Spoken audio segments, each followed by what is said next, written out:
lounging, son. Welcome back to Let's do it. the lounge. My name's Ryan, and with me today I have a special guest with me, guy Chad Bilyeu. He is the first recipient of the Make More Comics grant that Will Hoffneck started with 100% Comics. Pleasure to have you here today, dude. Hey, pleasure to be here. Shout out to the man, Will Hoffneck. I haven't met him in person, but what a great guy, up here being a patron of comics. That's what's up. Yeah, dude, he's definitely a dope guy to know, talk to. I'm helping with a couple projects, so when he asked Oh, me cool. if I would be down to do the interview with you, I was like, fuck yes, I want to have it ready.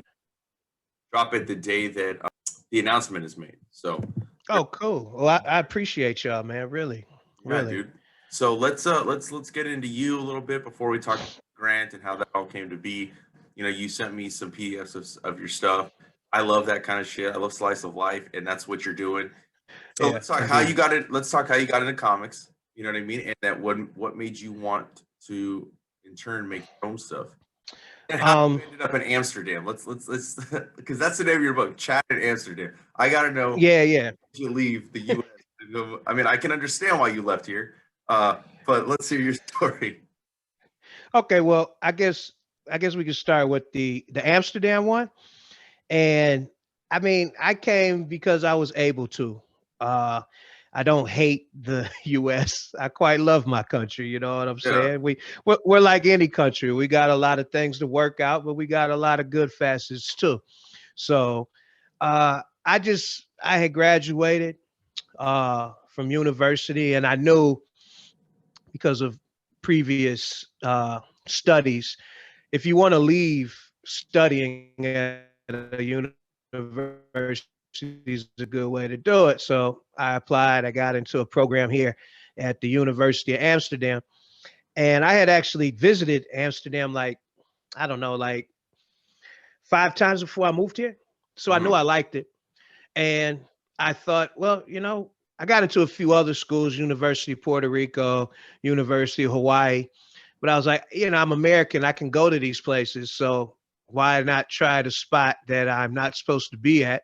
So I went, and that's kind of how that happened. So I studied and then I stayed because that's kind of how I do. I used to live in DC, and it was the same thing. I did a 1 year exchange at Howard University, and I just ended up staying for 10 years.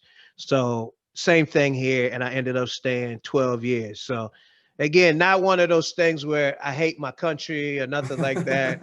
yeah, A lot of people do that. I mean, I quite, yeah, I mean, again, I'm very honest with America.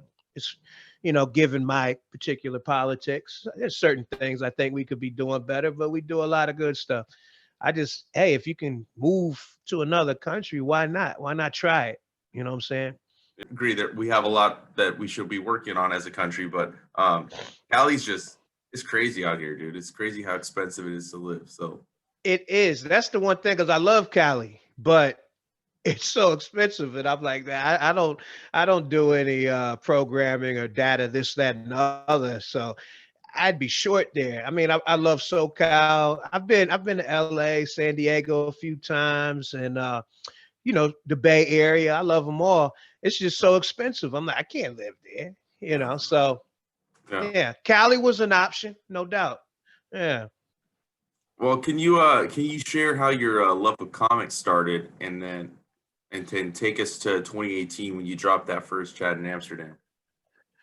Okay. Well, basically, I mean, comics. As long as I can remember reading, I read comics.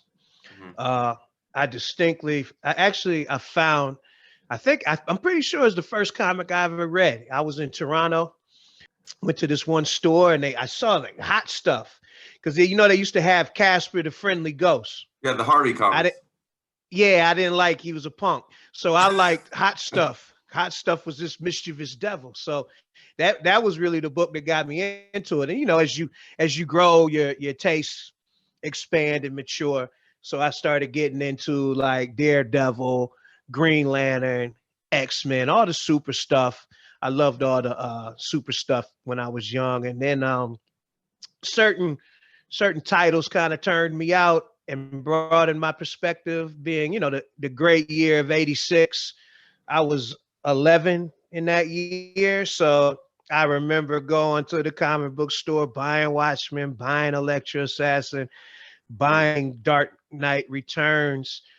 And I'm like, okay, I kind of like this direction. Then I really got into Akira, Grendel, which I see our boy Eli, they do the podcast on Yeah. Grendel. Yeah. I loved Grendel, man. Yes. So like that, and then just Vertigo. Then I started messing with some stuff. And I mean, I don't know everything. I my comic taste always ran the gamut of comics. It's not like I was just like, oh, let's do straight superhero stuff. Cause I liked Joe Matt's Peep Show just as much as I liked old school X-Men. And I think they all got their place. So Mhm. yeah, I'm a comic fan, first and foremost, without a doubt. Like I just love the medium. I think it's so unique.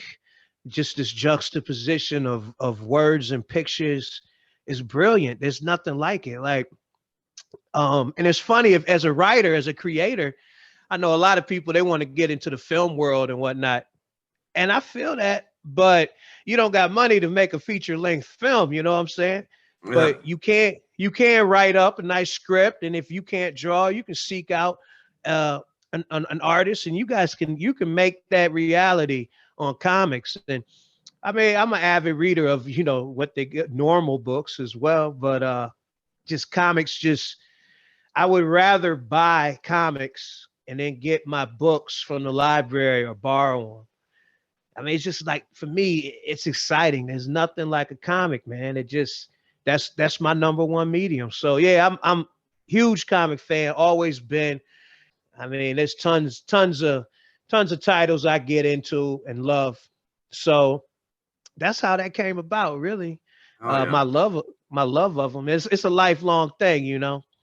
The way you describe it is exactly how I feel. I mean, I love other mediums too, but comic books are my go-to, and I love like the slice of, like I said, slice of life stuff. I like that, it's your adventures in Amsterdam. I like that you have different artists that help out on the book. I think that's pretty cool. All different styles.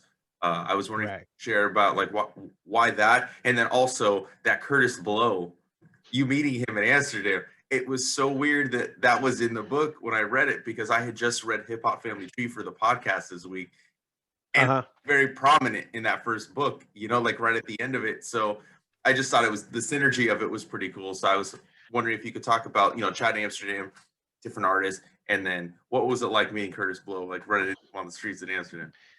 All right. Well, like I really a strong impetus for the comic was my man, fellow native Clevelander, rest in peace, Harvey Picar. So I grew up in Cleveland, Cleveland Heights, and Harvey Picar lived somewhere around my neighborhood. I'm not sure where, but Hmm. we would see him all the time, and we knew this is the guy who makes these comics about his own life. But I'm young. I'm like, I don't want to read about your life, dude. You don't got superpowers. So I didn't really delve into his comics until like maybe 5 years ago. So I'm reading them over here, actually during a low point in my life, and they were giving me, just a lot of inspiration. And I always wanted to tell my story here, but I was like, how do I do it? Do I write another book? And it's funny how they always say something's right under your nose. And I'm like, oh no, I love comics.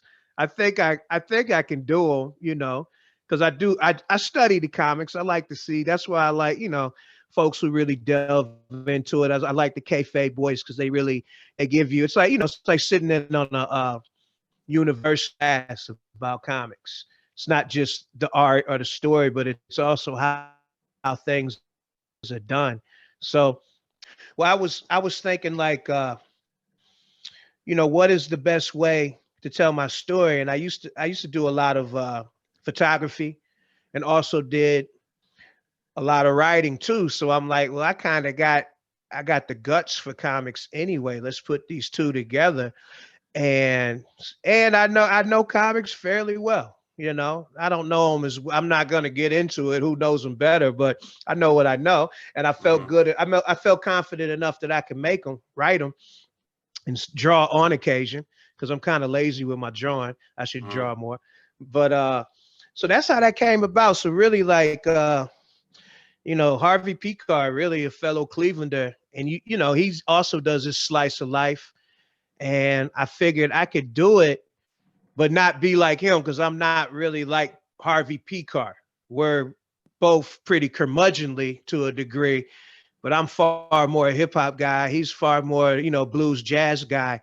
But yeah, it was really Harvey who I kind of got this impetus, and I just went ahead with it, and yeah, whipped up the first issue, uh, and that went pretty well.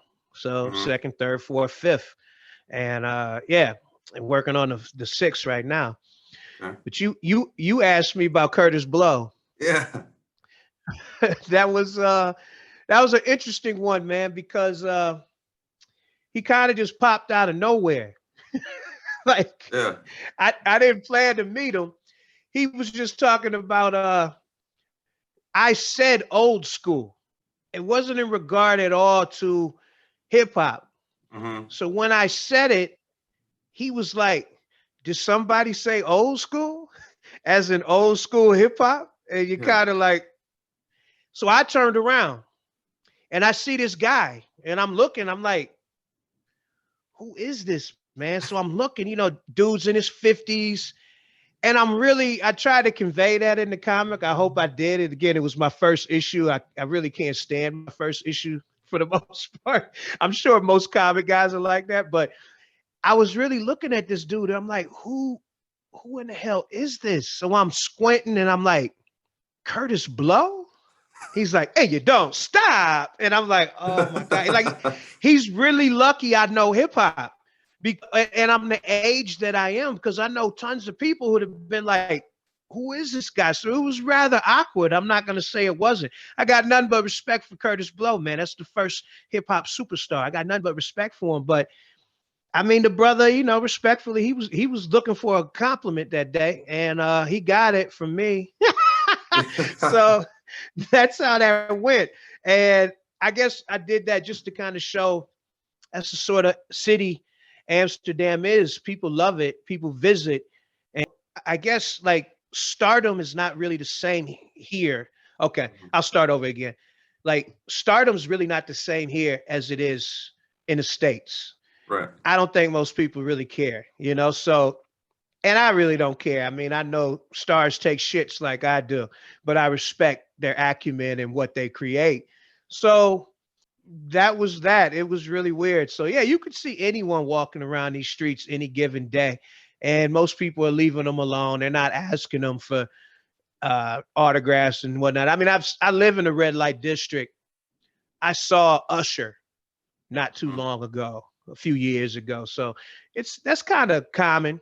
So that was what it was like meeting Curtis Blow, and then he saw that I had a camera and he forced me to take a picture with him, and so I took the picture, and yeah, that story was true, and that's why, like in the back in the appendix, I Mhm. put in the picture just to show folks, no, this really happened. I'm not lying. Like I we did run into Curtis Blow, so it was probably one of the weirder meetings of a hip hop hero I ever had. But hey, I'm glad I met Mr. Blow. You know what I'm saying? Yeah, I mean it's a cool story, and like the fact that it's true. Like I was reading it, and then I saw the photo in the back too. But I'm like reading, I'm like, did he really run into this motherfucker just like walking down the street? If I hear old school, I do automatically think hip hop too. Like that's kind of where my mind goes when I hear the two words old school together. So I think that's kind of funny that he heard that and that's what he thought. So I want to like hear like so what you publish Chad in Amsterdam. You work with different artists on every issue. So what I was asking you is like the way you release the books. How did you first drop the first book? I know the third book I saw you had a Kickstarter. Was every issue a Kickstarter? The first one, I got a grant from over here. That's a long process, but I got a grant for the first issue. So pretty much over here, if you get a grant for a ongoing project, you can only get it for the first installment. So I was lucky that my sales were pretty good for the first one. And I mean, I hustle hard, man. So like I get my comic in every store over here because I'm kind of tourist and native Dutch people. They all are kind of interested in it.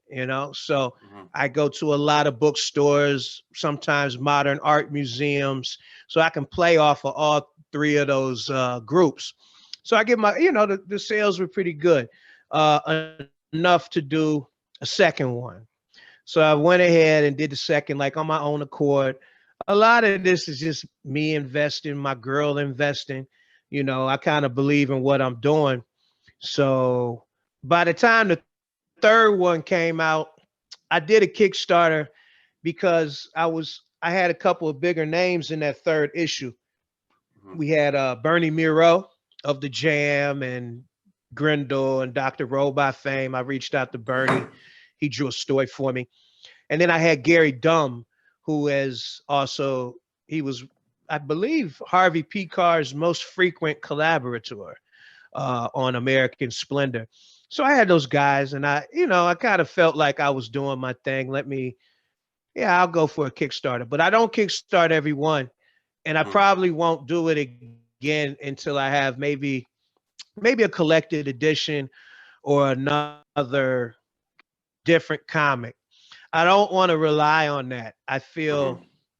I don't know. I feel some sort of way about it. I won't lie. Like I like it. It's cool, but to do every comic, I'm out here trying to get my comic overseas, in stores, to distributors. So that's what I'm focused on right now. I I want people to be able to actually buy it from Mhm. the normal outlets and venues. So that's what I really focus on. So and running a Kickstarter it's a lot of work.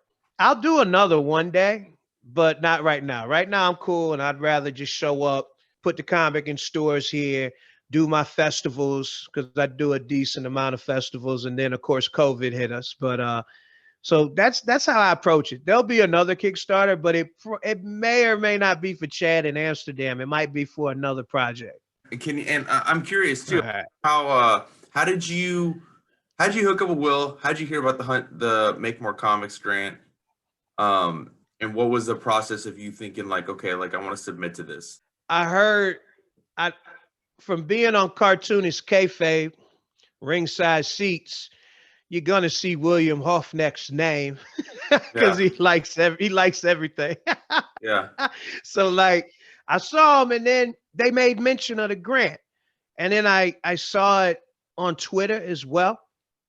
And I was like, okay, you know, I'll try it. I don't know. I don't know who else is going for it. And I thought I'll do it. Maybe they'll dig what I'm doing. So I just went ahead. I sent, as opposed to sending like 3 copies, I just sent all 5 of my issues, one copy of each. So I kind of Hmm. broke the rules because I wanted them to see the range.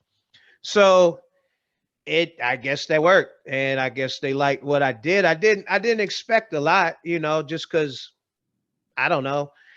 I'm doing this autobiographical comic, and I think sometimes I don't know how attractive that is to everyone. Hmm. Um, and I think I got a certain style in doing it. I'm trying not to do what everybody else in the world is doing. So I kind of think it's a little bit of a hard sell, but it worked. So I guess it isn't as hard of a sell as I thought it was, you know. Yeah, yeah. And it went well. And then he hit me up. I was having drinks with my girl, and I screamed, ah! I was all happy, like, girl, I won something. Like, what the, oh shit, I finally won something in life. So, I mean, that made my day, bro. Like, my Yeah. year. You're out here doing this, and I don't have a publisher. Like, everything I'm doing is me, and I'm not trying to toot my own horn, but like, if you're in Toronto and you see my comic there, that's because I brought it there. If you're in Boston, Seattle, wherever I've done these festivals, I go and I hustle the comic to the comic stores around there. So if you see my comic on the stands, I put it there. And just to see someone, have a group, a jury think, oh yeah, what this guy is doing is worth, giving a grant to, subsidizing a little bit. We want to see him keep making comics, man. That means the world, especially to an upstart like me. I'm only on my 5th issue, Hmm. but I'm really trying to get better, or with each issue. And so like that was huge for me. I don't think people really know. So I didn't know what chance I stood. I don't know who uh who else applied or anything like that. So I just thought, why not? I'll send them in. What do I have to lose? So that's where that came from, you know. Yeah. And yeah, and those guys seem cool. I've had a couple people contact me, I guess, who judged as well, and they seem to like the comics. So hey, I'm happy. I'm real happy about that. Yeah, I mean, I really dug the comics, so it's easy to see why, you won the grant, like there's Mm, a lot of comics like this. I like that it's your experiences in Amsterdam, and like I said, it's a genre that I really like. I want to get these in print now. So hopefully you get wow, cool. into LA, or maybe I can get them directly from you. For anybody that is listening and watching, can we get these books directly from you? How do we get print copies? Yes, you most definitely can. I got a website, Chad in Amsterdam.nl for Netherlands. So Chad in Amsterdam.nl is you get those direct from me. I'll sign them. And then I actually just hit a little bit of a deal. This is a bit premature, but they won't mind. Birdcage Bottom Books is gonna get some books from me too. So you can order them from them. And if you're looking to do mail order in the States, there's also a bookstore in Cleveland. It's called Max Backs, MAC apostrophe S. And the good people there usually stock my book. But you can always get it from me. And like I said, Birdcage Bottom, they'll probably have these copies ready to go in about 2 weeks or so. And it's not cheap. I understand it's not cheap, but I do use high quality paper. I think the physical copy is much more impressive than the digital, but I don't mind the digital. So yeah, 300 grams for the cover, 100 grams inside. Like it tripped me out because my comic weighs more than Marvel and DC comics. My paper stock is better.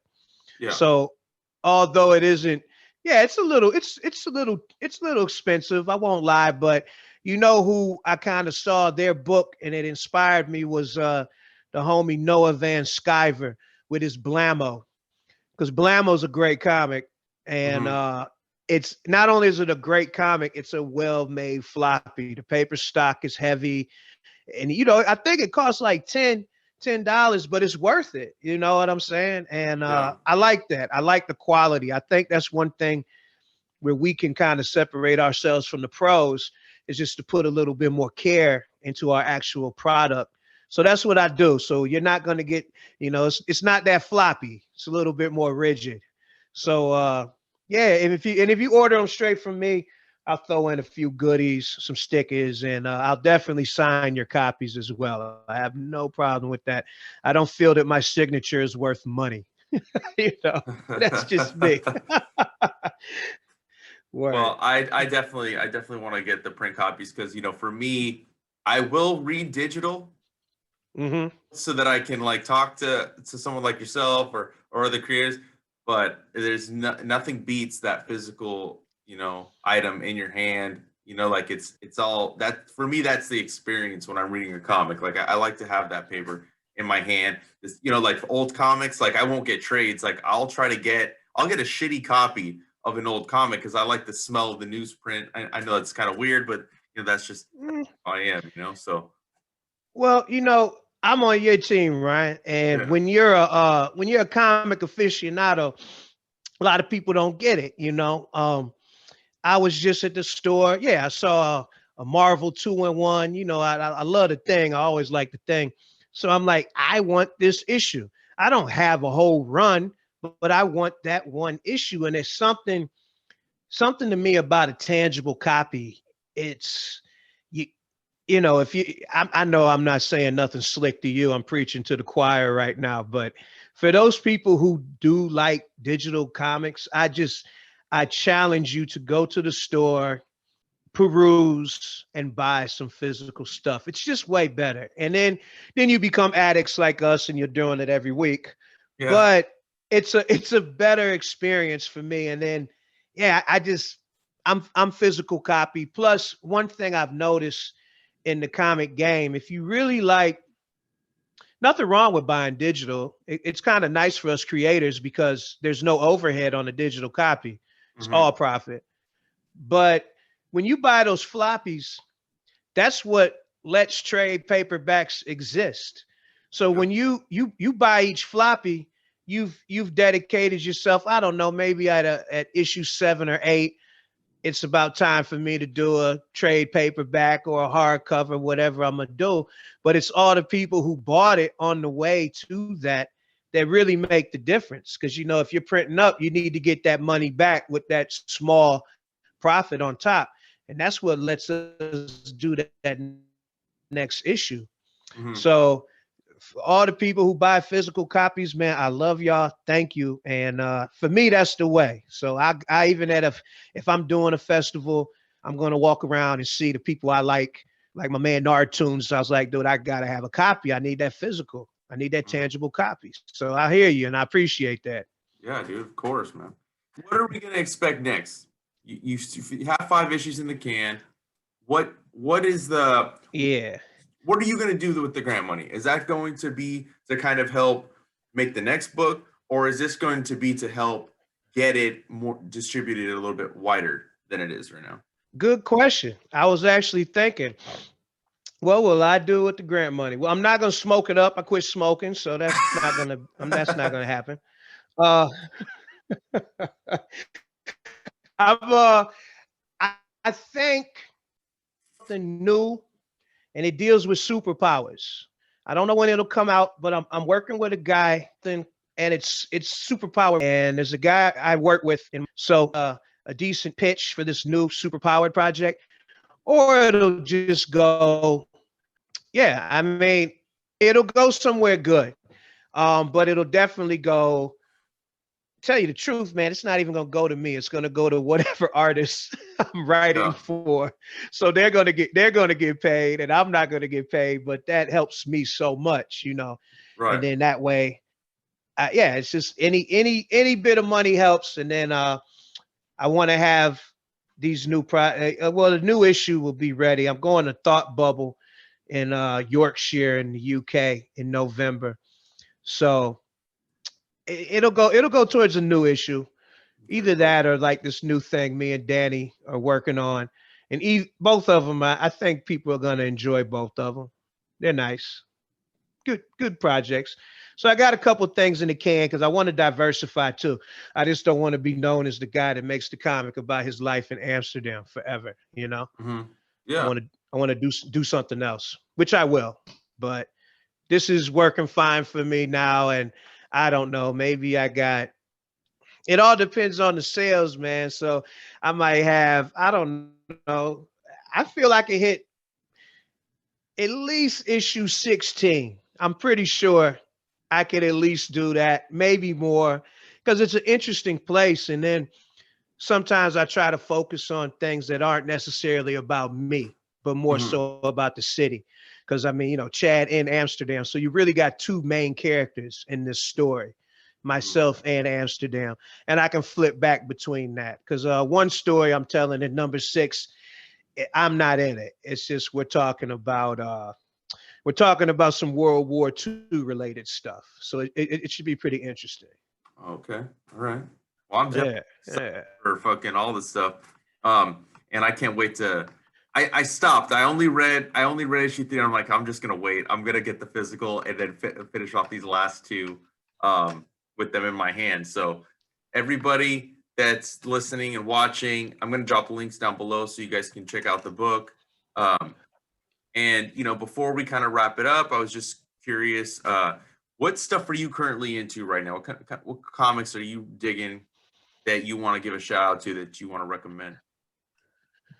Yo, I knew you were gonna ask, so I made a list. Hold on. Oh, good. All right. I had a feeling this was gonna be a question, and I was right. So I literally in my little notebook, because I take meticulous notes. So I said, let me be ready for this. Because I love to show love too, you know what I'm saying? Yeah. That's the great thing about comics.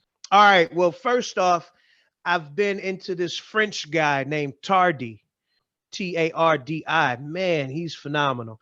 So I've really been digging that. And my latest inspiration was Darwin Cook's Parker translations. I think those are absolutely. I'm a big noir fan, Same. so Same here. yeah. I actually he's made me. I'm now reading all the Parker books, so I just think Darwin killed it. Like that's one of the best comics I've seen in a long time. So those two for sure.